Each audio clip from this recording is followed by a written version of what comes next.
إن أول بيت وضع للناس للذي ببكة مباركا وهدى للعالمين.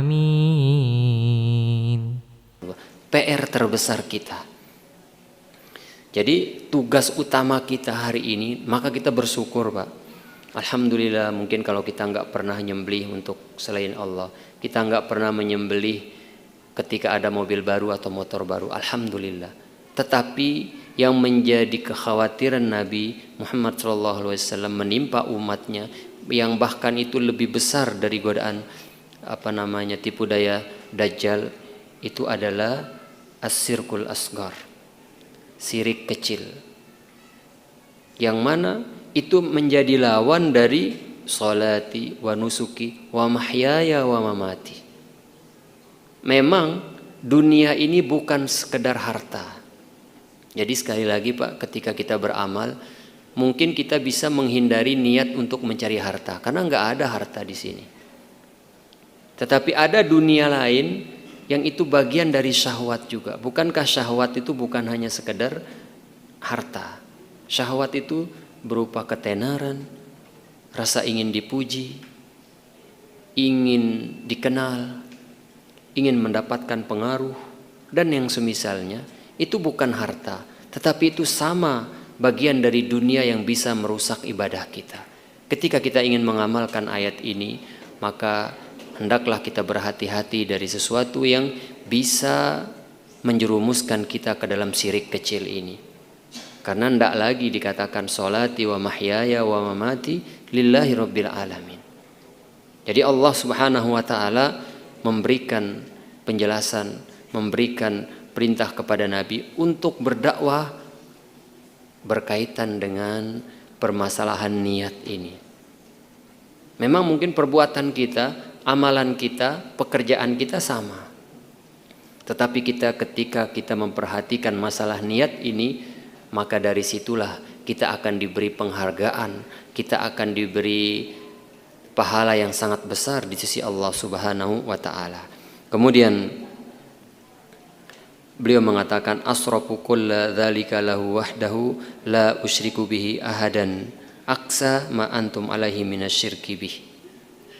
Jadi semua ibadah-ibadah tadi, salat, kemudian menyembelih, apapun itu ibadah di dalam hidup ini, karena dijelaskan oleh Syekhul Islam Ibnu Taimiyah rahimahullah mengatakan ismun jami' likulli ma yuhibbuhullahu wa yardahu minal aqwali wal af'al adh-dhahirah wal batinah.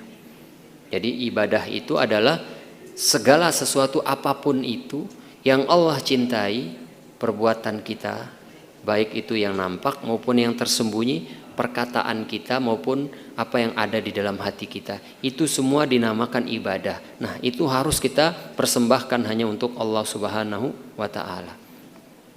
Jadi aku palingkan itu hanya untuk Allah Subhanahu wa taala semata, dan tidak ada sekutu bagi Allah di dalam aku beribadah tersebut. Maka ini adalah kewajiban kita. Ini adalah tugas kita sampai mati. Dan jangan kita berpikir Pak, ya, jangan sampai kita menganggap ketika kita sudah belajar masalah ikhlas ini akan selamanya kita seperti itu. Enggak Pak.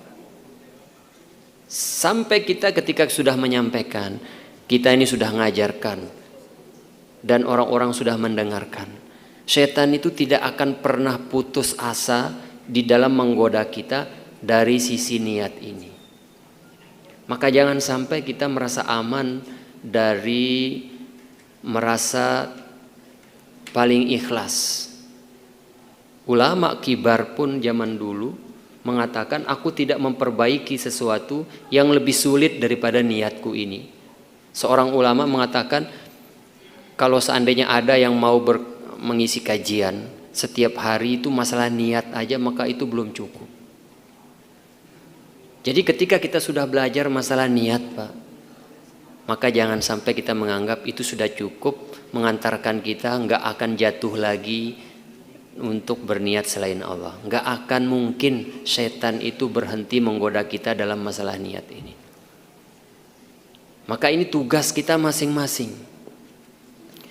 Jadi kalau ibadah itu Pak, ini yang gampang-gampang saja. Kalau ibadah lahiriah ya, rujukannya itu kepada Rasulullah. Cara beribadahnya, jumlahnya, waktunya, tempatnya, kaifiatnya bagaimana, jenisnya, semua itu harus merujuk kepada Al-Quran dan hadis sesuai contoh Nabi. Nah kalau niat ini Pak, ini tugas kita masing-masing. Jadi tugas ini terkait dengan kemampuan kita, terkait dengan rasa takut kita kepada Allah. Masing-masing kita yang membinanya.